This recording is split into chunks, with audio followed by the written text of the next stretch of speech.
अर्जुन से यहाँ कहते हैं श्री कृष्ण की, इस बात को मैं संक्षेप में बताऊंगा तुम्हें, क्योंकि मैं इसका पूरा वर्णन नहीं करूंगा, इसको तुम मुझसे संक्षेप में सुनो कि कर्म क्षेत्र क्या होता है। तो यहाँ पर भगवान बता रहे हैं कि शरीर किस लिए मिला है, इस चीज़ की भी चर्चा श्री कृष्ण इसी अध्याय में कर रहे हैं।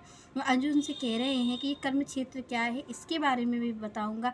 आत्मा क्या होती है, ये शरीर कैसे बना है, किन पदार्थों से बना है, इस पर भी श्री कृष्ण विस्तार से बताते हैं कि ये कैसे बना हुआ है। ये जो पंच तत्वों से, पंच महाभूत से ये जो शरीर बना है, इसके बारे में श्री कृष्ण बताते हैं कि ये कैसे बना हुआ है और इस शरीर का उद्देश्य क्या है। ये जो आत्मा है ये क्या होती है, आत्मा का स्वरूप क्या होता है और आत्मा का क्या उद्देश्य होता है, क्या किस कारण से वो इस शरीर में आती है। तो यहाँ पर भगवान बताते हैं कि आत्मा का क्या उद्देश्य है, क्यों उसको ये शरीर प्राप्त कराया गया है, इससे क्या होगा, क्या परिवर्तन होते हैं शरीर में। इस पर भी श्री कृष्ण कहते हैं कि क्या क्या परिवर्तन यहाँ पर देखे जाते हैं, किससे बना हुआ है, क्या क्या चीज़ की उत्पत्ति होती है, क्या क्या उत्पन्न होता है शरीर में। तो यहाँ पर श्री कृष्ण इस चीज़ का वर्णन करते हैं कि क्या क्या चीज़ है।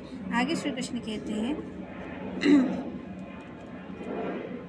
ऋषिवा बहुधा गीतं छंदोब्ध विविधे पृथक ब्रह्मसूत्र पदे एव च हेतुमवृत्ति विनिश्चिते। तो यहाँ पर भगवान कहते हैं कि ये जो शरीर है इसका वर्णन ब्रह्मसूत्र में भी किया गया है। वैदिक ग्रंथों में जो ऋषि मुनि हैं उन्होंने इसका विशेष वर्णन किया है। तो भगवान कहते हैं इसको ऋषि मुनियों ने भी बड़ा वर्णन किया है, कार्य कारण के में वर्णन किया गया है। तो यहाँ पर भगवान कहते हैं कि इस चीज़ का वर्णन यहाँ पर किया है, ऋषियों ने भी किया है, ब्रह्मसूत्र में किया है। पर यहाँ पर भगवान कहते हैं इस चीज़ को मैं तुम्हें संक्षेप में कहूँगा। अर्जुन से कहते हैं कि मैं इसे तुम्हें संक्षेप में कहूँगा कि आखिर इस शरीर का क्या कार्य है, ये कैसे क्यों मिला है और किन चीज़ों से बना है। क्योंकि आप और हम जानते हैं कि ये हमारा शरीर जो है वो पंच महाभूत से बना हुआ है। तो पंच महाभूत से बना ये शरीर, इसमें क्या क्या होता है। तो भगवान बताते हैं कि जो शरीर है इस आत्मा का उद्देश्य क्या है।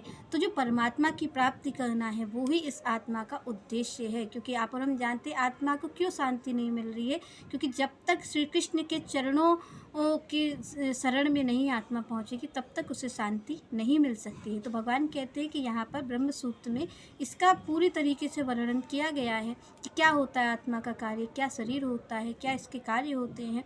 तो भगवान कहते पर यहाँ पर अर्जुन से कहते कि मैं तुम्हें संक्षेप में इसको बताऊंगा कि आखिर इसका क्या कार्य होता है।